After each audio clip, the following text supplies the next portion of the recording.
Yes hi అండి. So ఇప్పుడు వచ్చేసరికి హాస్పిటల్కి అయితే వెళ్ళబోతున్నాం అనమాట. ఆల్రెడీ చెప్పాను కదా ఇంతకు ముందు టీఫా స్కాన్ అయినప్పుడు ఒక white colour spot echogenic focus అంటారు. సో అదైతే డిటెక్ట్ అయిందనమాట. సో దానికి సంబంధించి మళ్ళీ ఇంకొక స్కాన్ అయితే రాశారు. సో మళ్ళీ అది రెక్టిఫై అయిందా లేదా అన్నట్టు. సో మళ్ళీ దాని రిపోర్ట్ అయితే వచ్చింది. ఇప్పటి వరకు కన్సల్టేషన్ అయితే అవ్వలేదన్నమాట. నెక్స్ట్ 20 daysలో రమ్మని చెప్పారు. సో అందుకని ఫైనల్లీ ఈ రోజు అయితే వెళ్ళబోతున్నాం అనమాట. సో ముగ్గురు అయితే రెడీ అయిపోయాం. అండ్ ఇప్పుడు 7:30కి అయితే రమ్మన్నారు అనమాట కన్సల్టేషన్కి. ఇప్పుడు ఆల్మోస్ట్ అదే టైం అయ్యింది. సో రెడీ అయ్యారు and we are about to start అనమాట. చూద్దాం డాక్టర్ గారు ఏం చెప్తారు ఏంటి ఆ రిపోర్ట్కి సంబంధించి అన్నట్టు చూడాలి. అండ్ లాస్ట్ టైం వ్లాగ్ పెట్టినప్పుడు అండ్ ఫ్యూ వ్లాగ్స్ చూసి వెయిట్ లాస్కి అసలు రీజన్ ఏంటి, వెయిట్ లాస్కి ఏం వాడద్దు అనేసి అంటున్నారు. వెయిట్ లాస్ కోసం ఈ ప్రెగ్నెన్సీ టైంలో నేను ఏం యూజ్ చేస్తాను చెప్పండి. నేను ఏది యూజ్ చేయట్లేదు. సెల్ఫ్గానే వెయిట్ అన్నది కొంచెం అయితే రెడ్యూస్ అయ్యాను అనమాట. సో ఏది యూజ్ చేయడం వల్ల వెయిట్ తగ్గడం అయితే కాదు. సో వెయిట్ లాస్ విరుగారు ఎందుకు అయ్యాను నేను?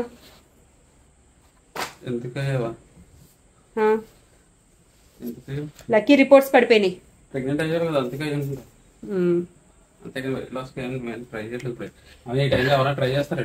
అదే కదా. సో ఏది ట్రై చేయడం కాదండి, అది సెల్ఫ్ గా అయ్యింది అంతే. ఏమో నాకు తెలీదు, నిజంగా నాకైతే తెలీదు. చాలా ఫస్ట్ అయితే చాలా తేలిగ్గా ఉంది. బట్ ఈసారి ప్రెగ్నెన్సీ అలా లేదనమాట. లాస్ట్ టైం చెంగు అంటూ మొత్తం 9th month వరకు నా పనులు నేనే చేసుకున్నాను. అండ్ అఫ్ కోర్స్ ఇప్పుడు కూడా నా పనులు నేనే చేసుకుంటున్నాను. కాకపోతే కొంచెం కష్టంగా అనమాట.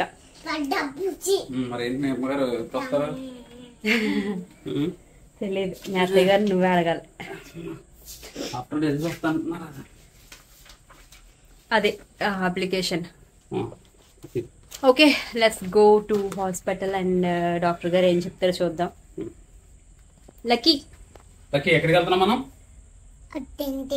అత్తింటికి. ఇంకెప్పుడు అత్తింటికేనండి, మనం హాస్పిటల్కి వెళ్తున్నాం. ఇప్పుడు హాస్పిటల్ డాక్టర్ దగ్గరికి.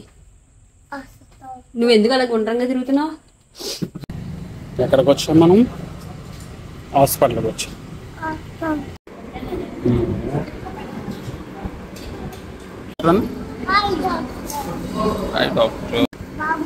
బాబు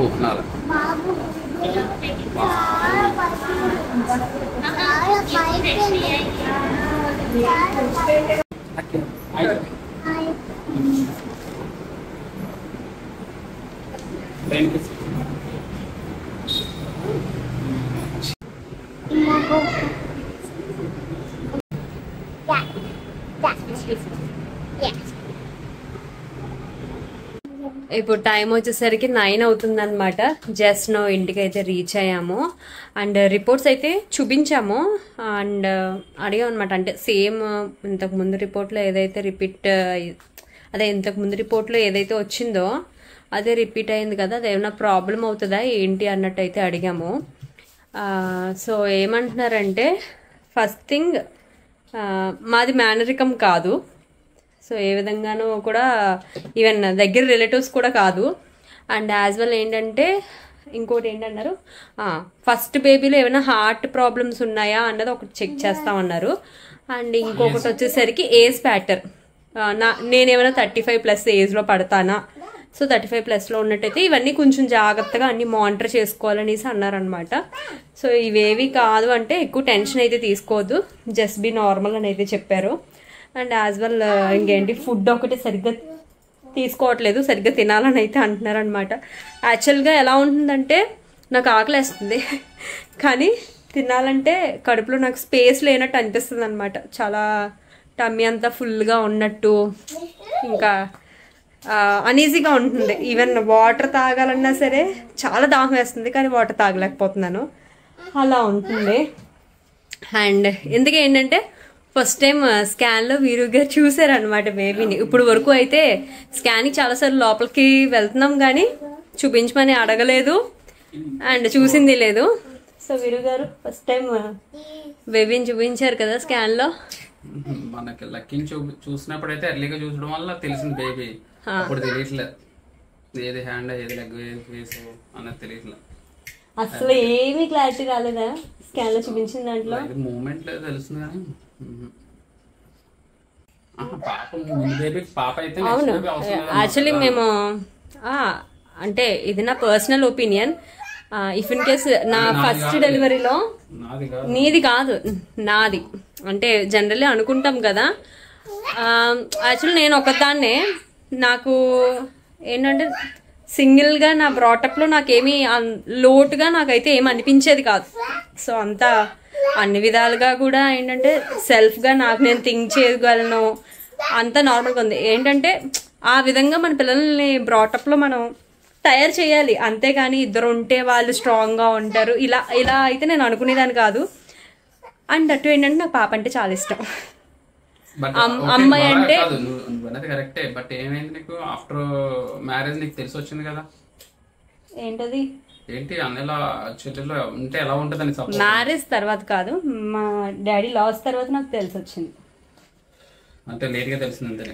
లేట్గానే తెలిసింది. సో ముందు కనుక పాప అయినట్టయితే అసలు సెకండ్ ప్రెగ్నెన్సీ ప్లాన్ అన్నది పెట్టుకోవాలన్న ఆలోచనే లేదనమాట. అది ఇప్పుడు నేను ఓపెన్గా చెప్పడం. సో నాకు పాప అంటే అంత ఇష్టము, చాలాసార్లు చెప్పుంటాను. సో ఫస్ట్ ఇంక పాప కాలేదు, okay Babu. And second pregnancy ఏంటంటే ప్లాన్ చేసుకోవడానికి దే ఆర్ ఫ్యూ రీజన్స్. మా ఫాదర్ లాస్ తర్వాత సో నాకు అనిపించింది, సో నాకంటూ సిబ్లింగ్ ఎవరైనా ఉన్నట్టయితే హార్డ్ టైమ్స్లో ఒకరికొకరు హెల్ప్ఫుల్గా తోడుగా ఉండడం అన్నది ఒకటి ఉంటుంది అని పర్సనల్గా నేనైతే ఫీల్ అయ్యాను అనమాట. సో అందుకనే సెకండ్ బేబీ ఉండాలన్న థాట్ ఇంకా నేను తీసుకోగలిగాను. సో అండ్ అట్టు ఏంటంటే నాకు కావాల్సిన పాప ఇంకా రాలేదు, వస్తుంది అన్నట్టు అనుకున్నాం. బట్ చూద్దాం, అంత సినిమా ట్రై చేయమని అంటారు, బట్ పెంచుకునేది మనం. సో మేము యాక్చువల్లీ చెప్తున్నాను ఫ్రాంక్లీ, లక్కీ ఒక్కడితోనే లైక్ చుక్కలు చూసామన్నమాట. ఇది ఏమో మరి అందరి పేరెంట్స్ ఇలా ఎక్స్పీరియన్స్ చేస్తారో లేదో మాకైతే తెలియదు, కానీ ఫస్ట్ 1 year ఇలా అందరికి ఇలా ఉంటదని కాదు. ఫస్ట్ 1 year లో పెద్ద ప్రాబ్లం ఏం అనిపించలేదు, అంతా సాఫీగానే వెళ్ళిపోయింది. వన్స్ మేము సూరత్ వెళ్ళిన తర్వాత చుక్కలు కంటికి కనిపించినాయి అనమాట. అది ఇప్పటికీ కూడా ఎండప్ అవ్వలేదు, ఇప్పటికీ కూడా ప్రాబ్లం రకరకాలుగా మేము ఫేస్ చేస్తూనే ఉన్నాం అనమాట. దానికి రీజన్స్ ఏంటని పర్టికులర్గా ఇది అని మేము ఏం చెప్పలేము. సో ఇది చూసిన తర్వాత కూడా సెకండ్ ప్రెగ్నెన్సీ సెకండ్ బేబీ అంటే లిటరల్లీ వణుకొచ్చేసేది అనమాట. ఇంకొక బేబీని మళ్ళీ ఈ ఫేజ్ అంతా మళ్ళీ చూడాలా అంటే. కానీ ఏంటంటే టైం హీల్స్ ఎవ్రీథింగ్. సో ఏంటంటే టైం గడిచే కొలది ఏంటంటే ఒపీనియన్స్ మారుతూ ఉంటాయి అనమాట. అలాగే నా ఒపీనియన్ మారింది, ఓకే వీడు ఇలా ఉన్నాడని చెప్పి సెకండ్ బేబీతో కూడా ఇంతే సఫర్ అవుతాము, ఇలాగే ఉంటుందని మేమైతే అనుకోవట్లేదు. సో అలా అనేసి అనుకున్నాం. చూద్దాం దేవుడు నా కోరిక నెరవేరుస్తాడో లేదో. మా ఇంటికి ఒక మహాలక్ష్మి శ్రావణ మాసంలో వస్తుంది. సో వస్తుందో లేదో ఏంటి అన్నది చూద్దాం, ఏమవుతుంది అన్నది. సో అదే అనమాట అప్డేట్, చూద్దాం.